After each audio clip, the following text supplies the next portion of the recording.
Hey, I'm Louie Palmer and welcome to PlayBetterDrums.com, and welcome to this lesson on ride cymbal and hi-hat playing and how to use finger technique to execute faster rhythms. This was another member request lesson. Someone was asking about playing faster rhythms on the ride cymbal. So the basic foundation you need to have is finger control, and this is covered in a lesson on the foundation course. So before you begin trying to tackle faster rhythms on the ride cymbal, whether it's straight ahead jazz swing framework or whether it's a drum and bass kind of fast rhythm or anything else, you really have to have the right technique to play it. So when we're playing German grip or American grip, a general palm down position around the drums, on the snare drum, and even on the hi-hat sometimes, that's not going to work for the ride cymbal. So you have to be in a different hand position. We have to be thumb up. That's the natural position to play in terms of where the position of your arm and hand, but also it's much easier to execute faster rhythms using your fingers. So you need to have a practice pad. In this case, you do need to have a rubber practice pad with lots of bounce. This is the one purpose that you will need a bouncy pad for. And you just need to practice continuous strings of 16th notes like this.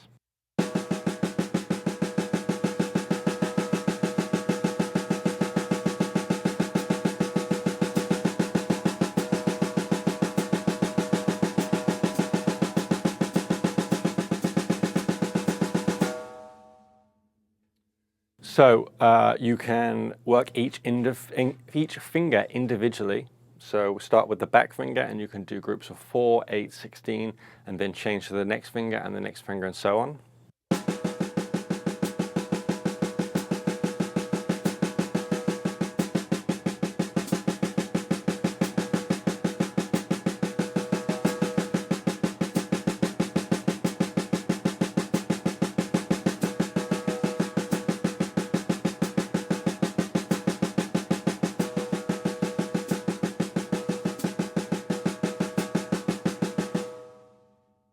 So that was a long group for each finger. Then you can do shorter groups like 4s.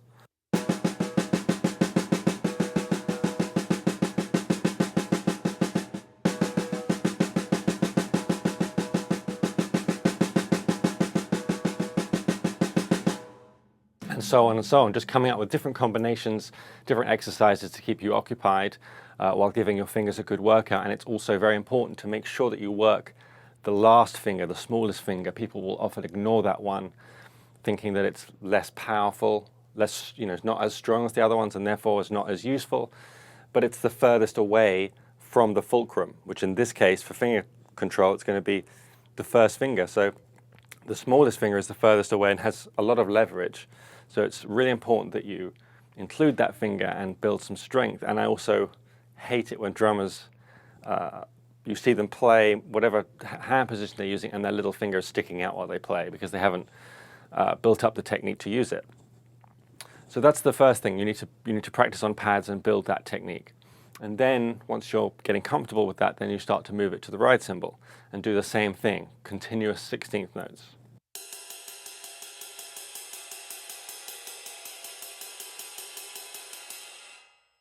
And I should also say, when you're at slightly slower tempos like that one and slower than that, whether you're on the ride or the snare drum, it's important to make sure that you are not moving your wrist, because at that kind of tempo, it's easy to accidentally move into wrist movement, like this, for example. If I was to move my wrist as well.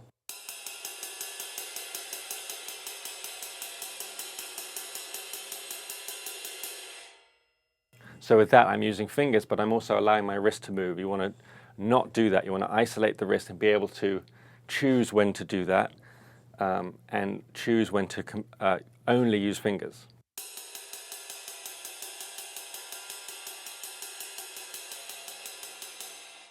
And another exercise you can do when you're on the pad is to hold your wrist like this and practice the different combinations.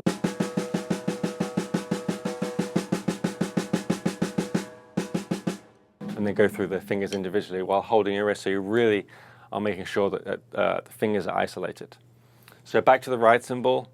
move from the pad or the snare drum to the right and just practice the same kind of combinations, each finger individually, long periods of just 16th notes at different tempos.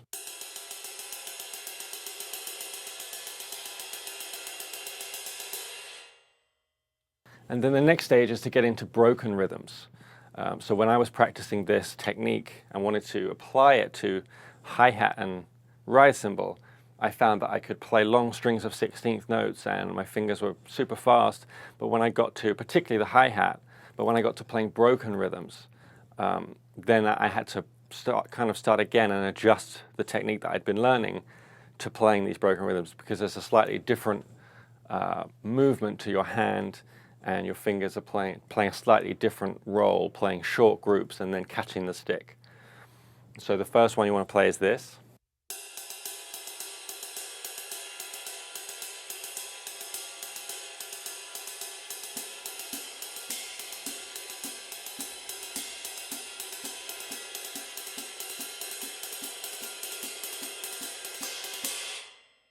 So on that last note, you're catching the stick and pulling into the palm.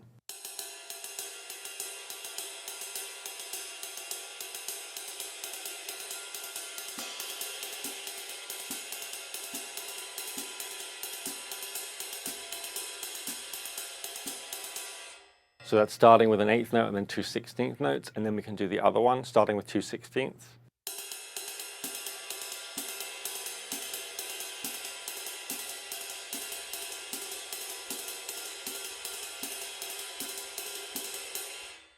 This is a little easier to play because I think you're able to throw the stick down for those 2 16th notes and then pull in on the third one.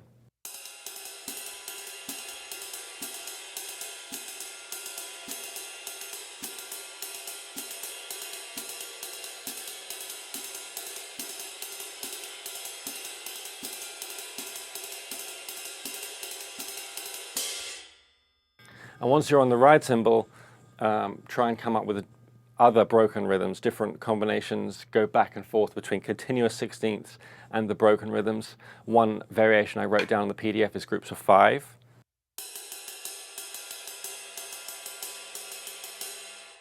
So 1, 2, 3, 4, 5, 1, 2, 3, 4, 5, and on that last note, you pull in with the fingers again, like we did for the groups of 3.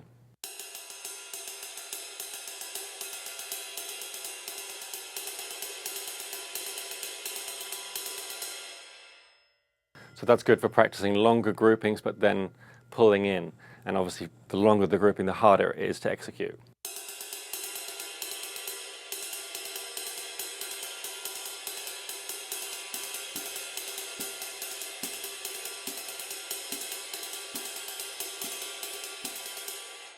So then insert the 5s amongst the other broken rhythms and continuous 16ths and start to improvise. And then to make it a little harder, move it to the hi-hat. So there's more bounce from a ride cymbal, and it's for the most part, whether you have the ride cymbal here, or even down here, there's going to be more bounce. It's just in a better position. Hi-hat is much more difficult. So we play those broken rhythms again.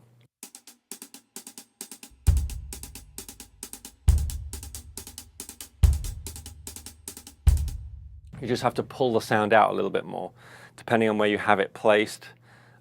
Mine is fairly high to get out of the way for my traditional grip and my higher snare drum. So that means, I don't want to be sticking my shoulder out, but I do have to have my arm out this way like this.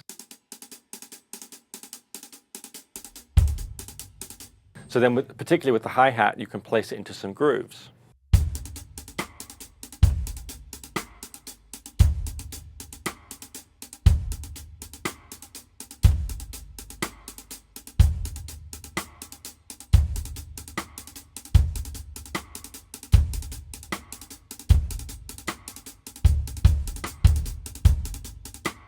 And then the other one.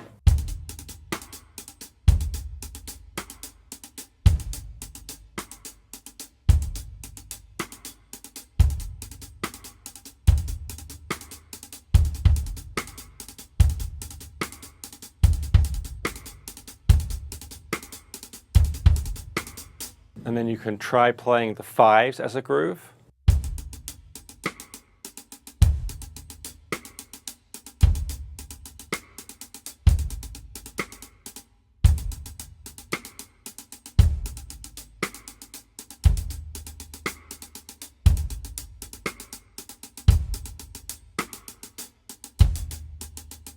That's a particularly difficult one, and really difficult on the hi-hat. I can already feel my hands aching. And there's a bit more of a roll for the wrist on the hi-hat than there is on the ride cymbal, just because of the position, just something to get used to. And you want to also do it for long periods to find the comfortable position on the hi-hat. Some guys play right out like this, also to get out of the way of the left hand. And then other guys will find a position that's much more close in, above the other hand. I'm kind of in the middle somewhere. And then the next stage is to move it maybe back to the ride cymbal and incorporate it with some other playing. So you could be in a swing situation, or you can be in a straight situation. The faster the swing gets, obviously the less space and time you have to really make sure you swing everything, so it can kind of sound straight. But if I take a straight thing to begin with and just incorporate it with some other bass and snare drum things.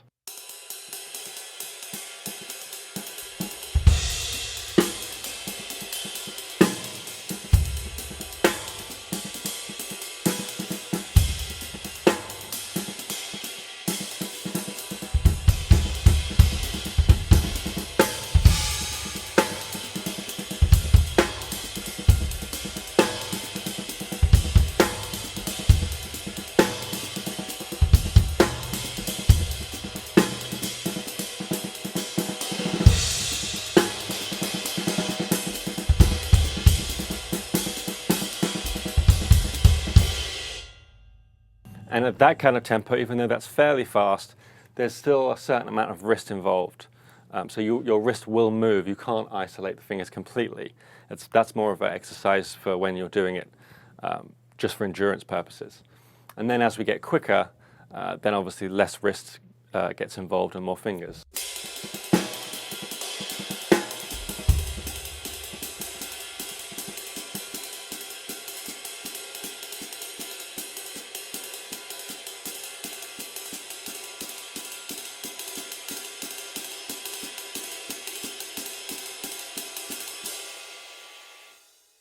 So that's just me stringing different things together. That's a good idea. A good framework is to just play quarter notes on the hi-hat, not too much snare drum or bass drum, and just try and come up with as many different combinations, improvising without hesitating. And then obviously you can apply this to your swing playing at various tempos, even at slower tempos.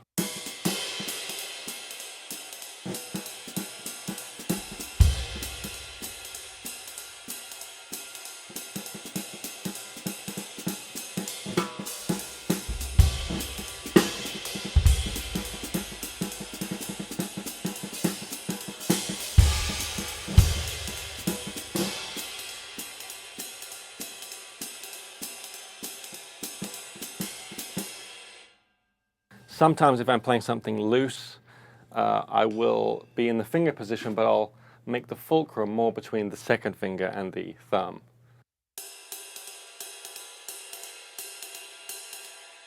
So that the stick has a little bit more room to move around up here.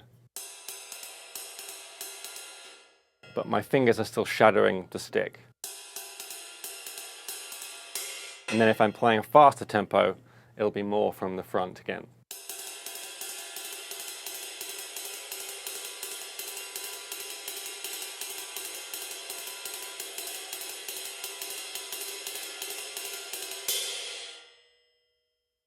So I hope that helps. Thanks for watching, and I'll see you on the next lesson.